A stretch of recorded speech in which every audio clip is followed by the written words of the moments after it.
प्रिय मोर बंधुगण मु प्रत्येक को प्रभु जीशु पवित्र नाम नमस्कार करुच्ची एवं आज संध्या काल मोर प्रत्येक बंधु मानक मोर सांग मानक मु आह्वान करे वेलकम करे जे ताहांकर वाक्य शुणा निमंते आसतु आम मैंने ताहांकर वाक्य आम मैंने पढ़ा गीत संहिता तार 37 अध्याय आम पवित्र बाइबल जहाँकि परमेश्वर कही वाक्य आम मैंने नवा प्रभुंर वाक्य बाइबल आउ बाइबल 37 अध्याय गीत संहिता 37 अध्याय आम 31 ठारू आम मैंने पढ़ा 35 पर्यंत आम पढ़ी आम पुणी पढ़ा 36 ठारू 40 पद पर्यंत गीत संहिता 37 अध्याय तार 36 पद ठारू आम मैंने 40 पद पर्यंत पढ़ा बुक ऑफ साम चैप्टर 37 वर्ष 36 टू 40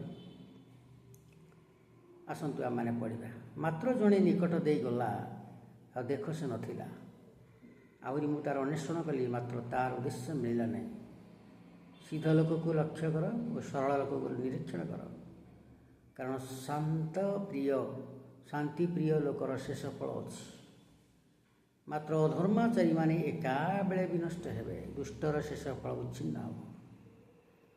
मात्र सदा प्रभु को ठारू धार्मिक लोकर परित्राण हुए से संकट समय से दृढ़ दुर्ग अटंती पुणी सदा प्रभु से साहाय्य करती और से रक्षा करती से दुष्ट बालक ठारू से बालक रक्षा कर परित्राण करती कारण से माने ताहांकर शरणागत प्रिय मोर बंधुगण आमने देखुचु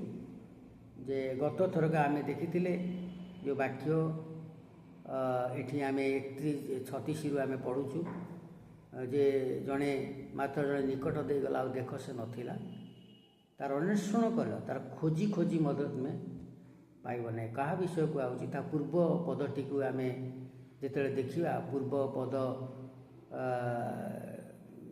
35 पद को पढ़ा 36 रु पूर्व पद 35 पदटी को लेखा अच्छी मो दुष्ट को महाक्षमता पर्ण और स्वभूमि सतेज वृक्ष तुल्य आपना को प्रसारिवार देखी आपण मैंने जानती दुष्ट लोक मैंने सबू आडा मारी अनेक विस्तारित से महाक्षमता पर्ण बोली भाविकी निजुक क्षमता पर्ण बोली भाविकी जगह गुड़ा सबू दूरी दूरी जगह गुड़ा को सब अधिकार करी रहा भाया रही से लिखा अच्छी प्रभुंर दास जे कि स्वामिष्ठी कहते जे मु दुष्ट को महाक्षमता पर्ण और स्वभूमि निज भूमि सतेज वृक्ष बलिया प्रसारिवार देखी अच्छी प्रसारिकी केमती रही सी जमी लोक मैंने देखिए ये जोड़े लोक प्रसारी रही बहुत जगह नहीं जिन दुनिया धन दुनिया तार आवश्यक जिनस पत्र रखिकी से रही तार से गोटे माने दुष्टता भावरे निजक महाक्षमता पूर्ण भाविकी तार